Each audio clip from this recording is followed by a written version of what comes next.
do ofício das leituras do dia 2 de novembro de 2022, quarta-feira da 31ª semana do Tempo Comum, comemoração de todos os fiéis defuntos. Do livro de Santo Ambrósio, bispo, sobre a morte de seu irmão Sátiro, século IV. Morramos com Cristo para vivermos com Ele. Vemos que também a morte pode ser lucro e a vida ser castigo. Por isso Paulo afirma: para mim, viver é Cristo e morrer é lucro. Que é Cristo, senão morte do corpo e espírito de vida?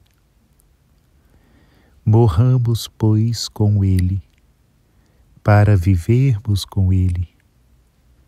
Seja nosso exercício diário o amor da morte, a fim de que a nossa alma, pelo afastamento dos desejos corpóreos, aprenda a elevar-se para as alturas, onde o prazer terreno não pode chegar, nem atraí-la a si, e assim receba a imagem da morte para não incorrer no castigo da morte. A lei da carne contradiz a lei do espírito e quer submetê-la à lei do erro. Qual será o remédio para isto? Quem me libertará do meu corpo mortal? A graça de Deus, por Jesus Cristo, nosso Senhor. Temos médico, apliquemos o remédio. O nosso remédio é a graça de Cristo, e o corpo mortal é o nosso próprio corpo.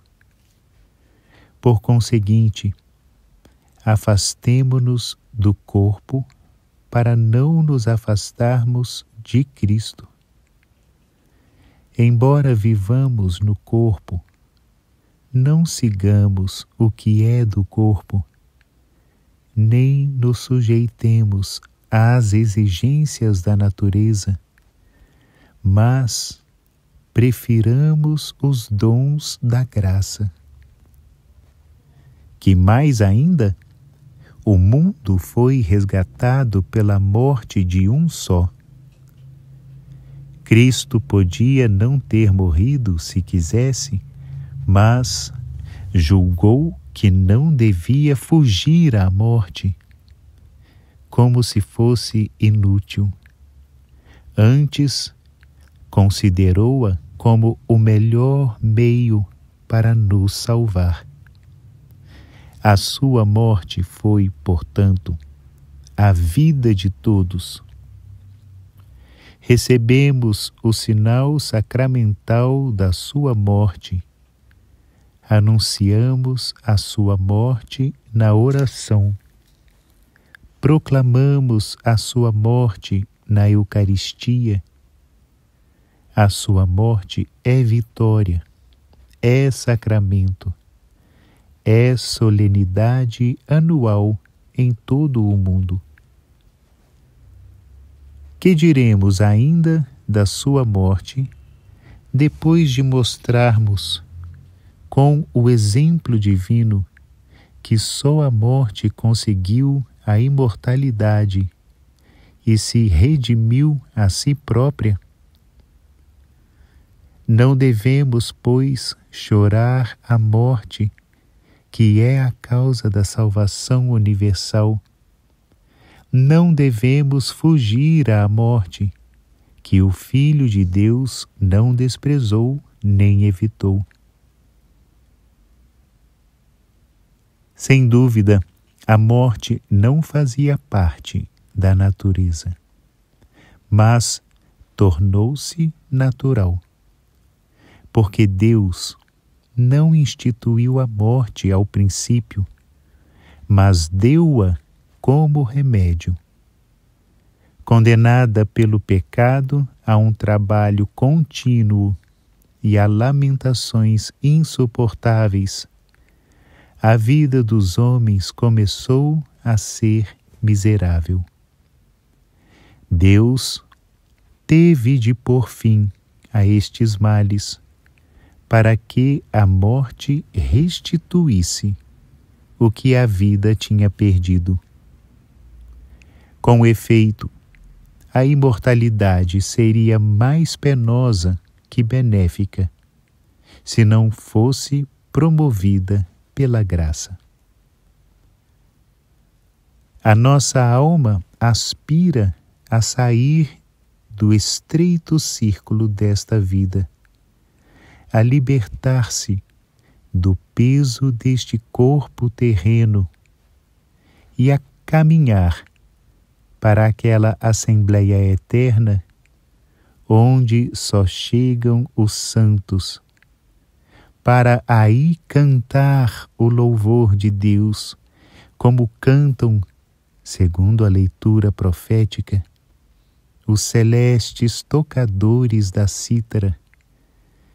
Grandes e admiráveis são as vossas obras, Senhor Deus onipotente.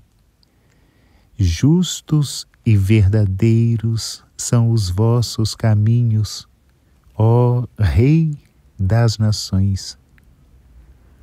Quem não há de temer e glorificar o vosso nome? Porque só vós sois santo, e todos os povos virão adorar-vos.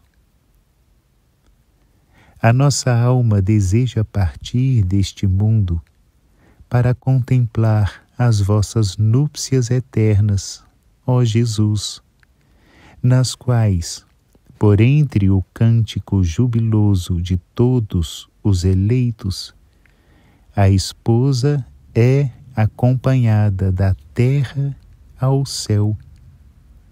A vós acorrerão todos os homens, já não sujeita ao mundo, mas unida ao Espírito. Era isto que o santo Davi desejava, acima de tudo, contemplar e admirar, quando dizia: uma só coisa peço ao Senhor, por ela anseio, habitar na casa do Senhor todos os dias da minha vida, para viver na alegria do Senhor.